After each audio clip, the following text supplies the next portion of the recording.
David, welcome back to Melbourne. The 9/11 conspiracy continues to rage throughout the Western world. Right. What are your thoughts on it? Well, to understand things like 9/11 and other events, terrorist events, they need to be put into context. Because if you look at them in and of themselves, they're interesting enough and outrageous enough when you look at the background. But you put them in context with other things, and suddenly they take on a much more expanded state and a perception of why they happened. So if you look at what has happened since 9/11 in terms of the war on terror and regime change and all that, it would not have been justified without 9/11. That was the trigger that started it.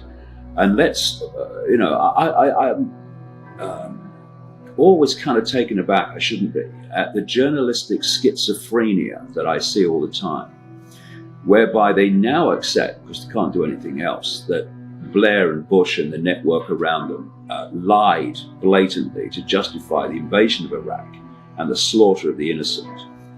And yet at the same time, journalists and media who will now accept that are kind of reeling back that anyone's challenging the official story of 9/11, when the same people, not the same agencies, the same people that told us the official story of weapons of mass destruction in Iraq told us the official story of 9/11. And so for a start, that should send alarm bells and red flags everywhere, because they're going to lie massively over that and tell every strand of truth about that. I mean, hello?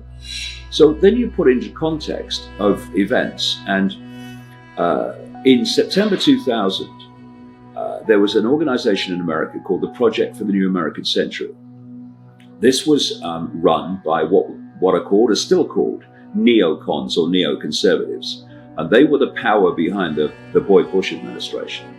In this organization was Rumsfeld, who a few months after this document was published in September 2000 became Defense Secretary. There are reports that there is no evidence of a direct link between Baghdad and some of these terrorist organizations. There are known knowns. There are things we know. We also know there are known unknowns. That is to say, we know there are some things we do not know. But there are also unknown unknowns. The ones we don't know, we don't know. Excuse me, but is this an unknown unknown? I'm not. Several unknowns, and I'm just wondering if this is an unknown. I'm not going to say which it is.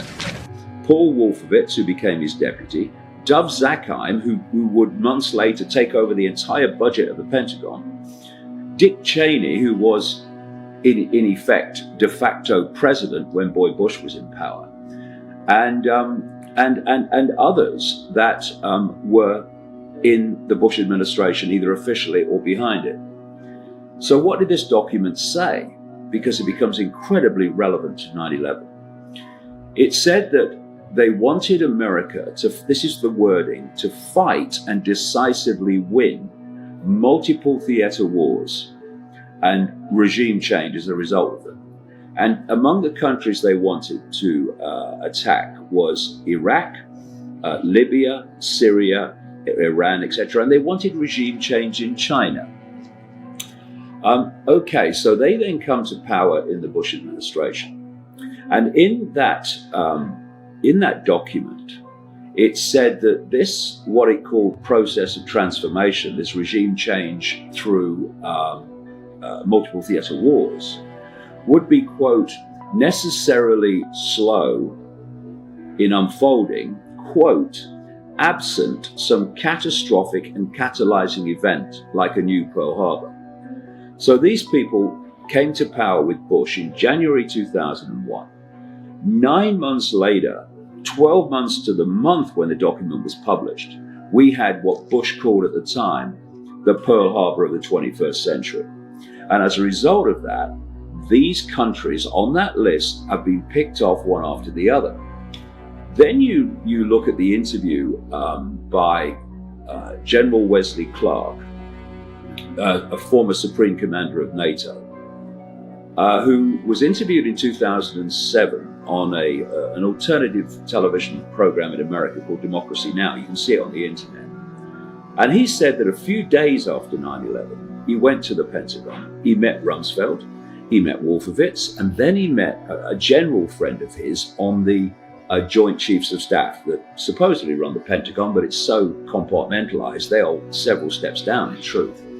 About 10 days after 9/11, I went through the Pentagon and I saw Secretary Rumsfeld and Deputy Secretary Wolfowitz. I went downstairs just to say hello to some of the people on the joint staff who had used to work for me, and one of the generals called me in. He said, "Sir, you gotta come in and talk to me a second." I said, "Well, you're too busy." He said, No. He says, "We've made the decision. We're going to war with Iraq." This was on or about the 20th of September. I said, "We're going to war with Iraq. Why?" He said, "I don't know." He said, "I guess they don't know what else to do." So I said, "Well, did they find some information connecting Saddam to Al-Qaeda?" He said, No. He says, "There's nothing new that way. They just made the decision to go to war with Iraq." He said, "I guess it's like we don't know what to do about terrorists, but we've got a good military and we can take down governments." And he said, "I guess if the only tool you have is a hammer, every problem has to look like a nail." So I came back to see him a few weeks later, and by that time we were bombing in Afghanistan. I said, "Are we still going to war with Iraq?" And he said, "Oh, it's worse than that." He reached over on his desk, he picked up a piece of paper, he said, "I just got this down from upstairs," meaning the Secretary of Defense's office today, and he said, "This is a memo that describes how we're going to take out 7 countries in 5 years, starting with Iraq and then Syria, Lebanon, Libya, Somalia, Sudan, and finishing off Iran." So, having got their problem, which was 9/11, they could then offer their solution, which was invading all these countries. And so we can now, from this perspective, see the lies about weapons of mass destruction in a completely new light. They have this list, and they wanted to tick it off in their regime change scenario. And so they didn't have a real excuse to go into Iraq, so they had to make one up. And so they lied about weapons of mass destruction. This is how the whole thing works. And then they go into Libya, ticking off the list, and Syria, except, hold on a minute, it was Bush and Blair that went into Iraq. That was a Republican president and a Labour prime minister in Britain, okay? But the next 2 countries on the list were ticked off by Obama, Democrat, and Cameron, Conservative. In other words, the party changes, the personnel changes, but the agenda does not change, because in the end there's a hidden hand that controls both parties.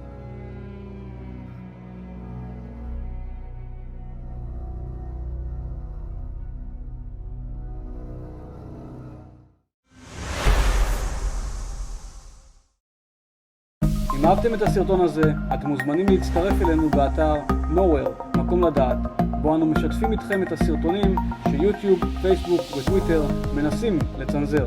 הצטרפו אלינו בטלגרם ותמכו בנו בפטריון, כדי שנוכל להמשיך ולחזק את הערוץ ולשתף את האמת על הבריאות והעתיד של כולנו.